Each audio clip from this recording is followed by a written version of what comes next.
वर्णन सिद्धपाद कहते उतिच्च कर्म वासना प्रोक्ता। कर्म वासना को उति बोलते हैं। उति माने एक जाला, समझिए, उति का अर्थ जाल। जैसे उरुणी बोलता है किसको? मकड़ी को। और उरुणु से उति उत्पन्न होता है, अपने मुख से वो लारा निकालता है और तो इस जाला तैयार कर लेता है। उसी प्रकार जीव अपने ही कर्मों से अपने ऊपर एक जाला निर्माण कर देता है। मकड़ी सुखी होने के लिए वो जाला निर्माण कर, जीव भी सुखी होने की लालसा में कर्म बंधन से बन जाता है। सुखी होने की लालसा उनकी गलत नहीं है, उनके स्वभाव में सुख है, वो गलत नहीं है, लेकिन मार्ग ठीक नहीं है।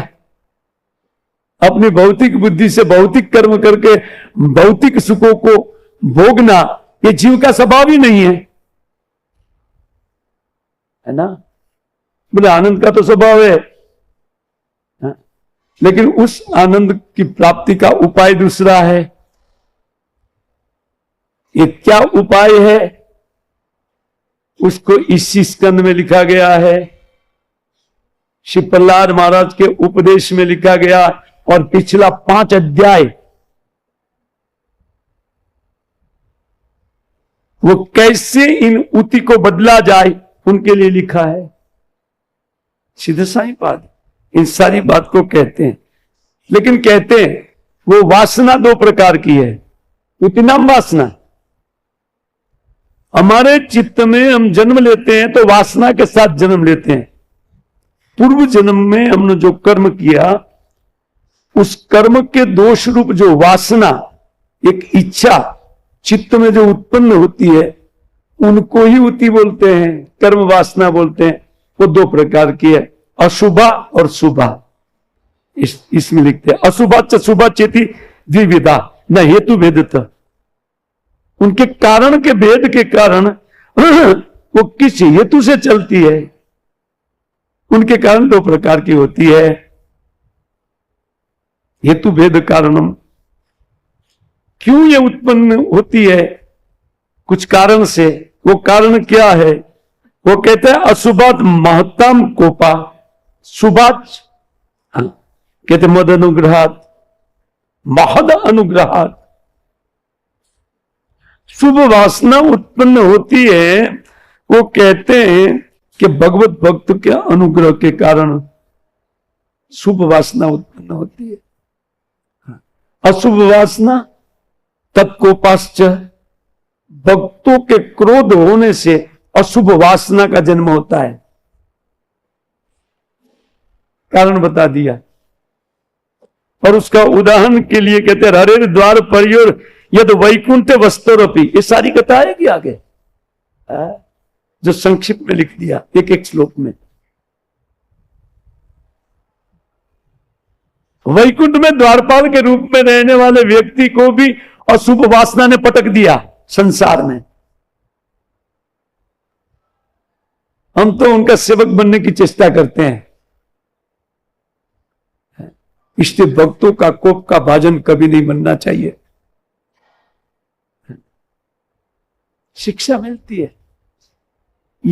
ये स्कंद जीवों के लिए एक अद्भुत औषधि है। इसमें एक एक शिक्षा अत्यंत बारीकाई से दी है। इसलिए चैतन्य महाप्रभु जगदानंद पंडित के पास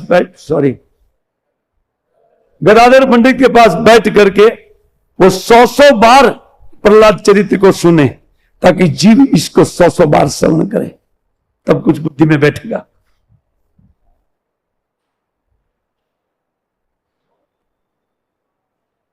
जीव के लिए एक महा औषध नहीं, ये समझ लीजिए जीव के लिए अमृत है। हम सब बद्ध जीवों के लिए अमृत है, क्योंकि इसी से भगवान का स्वभाव, भक्तों का स्वभाव, और हमारा जो इतर वासनामय स्वभाव, इन सब का पता चल जाता है। पता चलने के बाद सुधार का चेष्टा व्यक्ति करता है कि मुझे सुधरना चाहिए। जानने के बाद भी सुधार नहीं होता है, उसका कारण भी इसमें है। एक आश्चर्यमय इस स्कंद की रचना हुई है,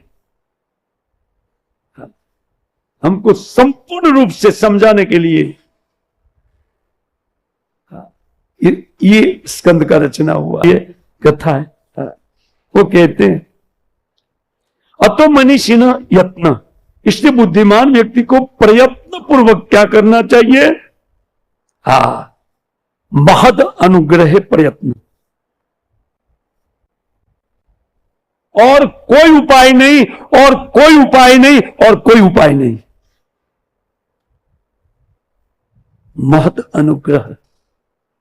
श्रीमद् भागवतम श्रीधर स्वामी आदि टीकाकार ये बात बोल रहे हैं, केवल भक्तों का अनुग्रह। अब जरा बुद्धि लगा करके सोचिए क्या ये बातें हो रही है, और हम इतने सारे भक्तों के बीच में रहते हैं।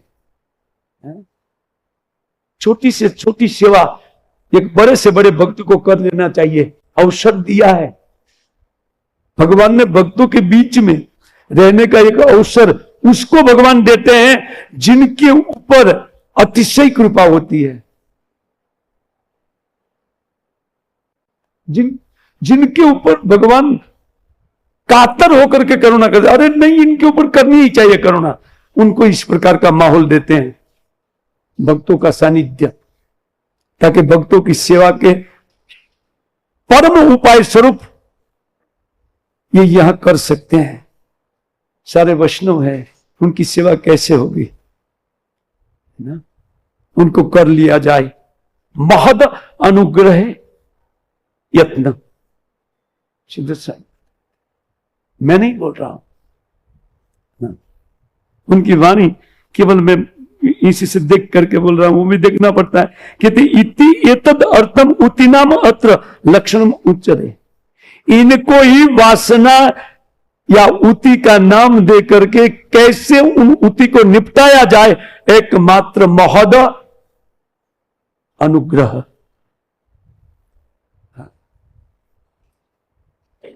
और जो जितना छोटा साधक है उनके लिए उनसे बड़ा वैष्णव महद है, ध्यान रहे। इसको भी मैं आप बताता जाऊंगा कैसे। कि उति को कहते हैं संस्कृत में, उति बोलते हैं कर्म वासनाओं का। उति माने जाला, जाल, जैसे उरुण, जब उरुणी माने मकड़ी, मकड़ी जैसे जाला तैयार करती है, उस प्रकार जीव सुख की लालसा से कर्म पर कर्म करते हुए अनेक प्रकार का कर्म विकर्म इत्यादि करते हुए एक जाल निर्माण कर लेता है।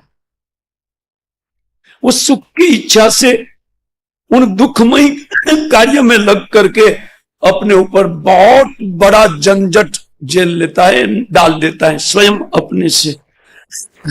जैसे एक कीड़ा आता है, रेशम का कीड़ा, उनको घाम लगता है, गर्मी बहुत लगता है, वो क्या करता है, जहां जहां गर्मी लगता है वहां अपने मुख से लारा बना करके वो अपने आप को लपेटता है अपने ऊपर, और लपेटते हुए मुख का छिद्र एक बाकी रहता है।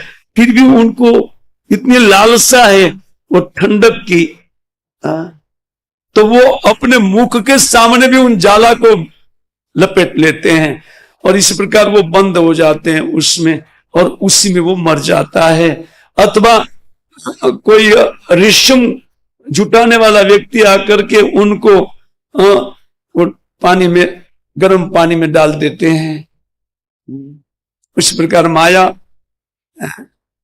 हम इन अनेक प्रकार के कर्मों की जंजाल में लपेट करके हमको ये जन्म मृत्यु रूपी दुख में डाल रही है। आप लोग समझते हैं इन सारी बात को, इसलिए हरि कथा में आपकी प्रीति है, धन्य है आप लोग। तो ये उति नाम अपने ही कर्मों के द्वारा हम लोग बंधन को प्राप्त हो रहे हैं। तो उस बंधन, वो जो प्राप्त करने वाली उन कर्मों की जो वासना है, लालसा है, वो दो प्रकार की है, शुभाच अशुभा द्विविधा। सिद्ध स्वामी कहते दो प्रकार की, ये एक शुभ वासना उत्पन्न होती है और एक अशुभ वासना उत्पन्न होती है। अशुभ वासना भगवान के भक्तों के द्वेष से उत्पन्न होती है, उनके क्रोध से अशुभ वासना उत्पन्न होती है। आज सुबह मैं कह रहा था, इसलिए भक्तों के बीच में रहते हुए किसी भी भक्त के प्रति हमारा द्वेष न बनने पाए और कोई भी भक्त का कोप का भाजन हम न बने ना। ये बहुत सतर्कता बरतनी चाहिए, क्योंकि ये भक्ति का हाथ लगना, ये समझिए कि ये अनमोल रत्न हमारे हाथ में आ गया है, इसको संजो करके रखना चाहिए और इसके लिए एक बहुत बड़ी दीवार खड़ी करनी चाहिए उसके रक्षण के लिए। क्योंकि इस प्रकार ये अनमोल रत्न, भक्ति रूपी रत्न कभी कभार जीव के हाथ में लगता है। जिसके पर भगवान की कृपा होती है उनके हाथ में ये भक्ति रूपी रत्न आता है। तो ये समझते हुए कि महान भाग्य हमारा खुला हुआ है, अपने हाथ से उनको दुर्भाग्य में परिणत नहीं करना चाहिए। क्योंकि वैष्णवों के बीच में रहते हुए स्वाभाविक भक्ति बढ़ेगी, लेकिन नहीं बढ़ने का कारण भी वैष्णवों के प्रति अपराध होता है।